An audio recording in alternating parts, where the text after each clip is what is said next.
સાવરકુંડલામાં છેલ્લા 15 વર્ષથી સેવકીય પ્રવૃત્તિ સાથે સંકળાયેલા સંસ્થા શ્રી વીરદાદા જસરાજ સેના ટ્રસ્ટ આયોજિત મહારક્તદાન કેમ્પ કાણકિયા ચા Sagar machinery Sonic jewellers Kishorbhai Nanalal ગઠિયાના સહયોગથી ગાંધી ધર્મશાળા ખાતે યોજાયો હતો।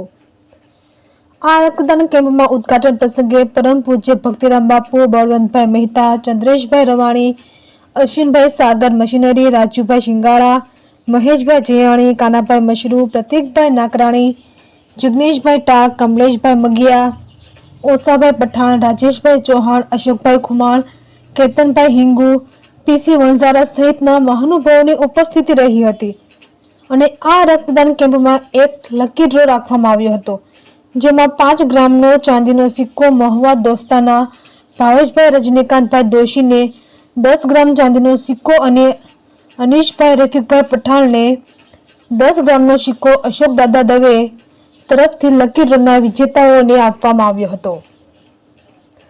અમે તમામ દાતાશ્રીઓનો વીરદાદા જસરાજ સેના ટ્રસ્ટ દ્વારા આભાર વ્યક્ત કર્યો હતો અને મોટી સંખ્યામાં રક્તદાતાઓએ રક્તદાન કર્યું હતું અને રક્તદાન કેમ્પને સફળ બનાવવા માટે વીરદાદા જસરાજ સેનાની ટીમના તમામ સભ્યોએ ભારે જહેમત ઉઠાવી હતી।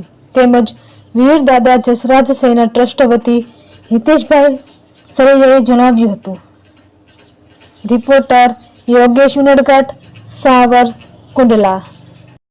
આજે ખૂબ જ ગર્વથી અને ખૂબ જ આનંદથી એક વાત કહું કે જસરાજ સેનાના 15 વર્ષ દરમિયાન આજે આ 69મો રક્તદાન કેમ્પ છે। સાવરકુંડલાની સેવામાં અગ્રેસર રહી અને જુદી જુદી સેવાકીય પ્રવૃત્તિઓનો સતત તમને કહું કે સાવરકુંડલાની પ્રજા માટે આ લોકો તત્પર રહ્યા છે। જસરાજ સેનાના તમામ સભ્યોને ખૂબ જ હૃદયપૂર્વક હું અભિનંદન આપું છું અને 69માં કેમ્પને રીતે સફળ બનાવવા બદલ અને જસરાજ સેનાને સંપૂર્ણપણે ટેકો આપવા બદલ સાવરકુંડલાની જનતાનો પણ ખૂબ જ આભાર માનું છું।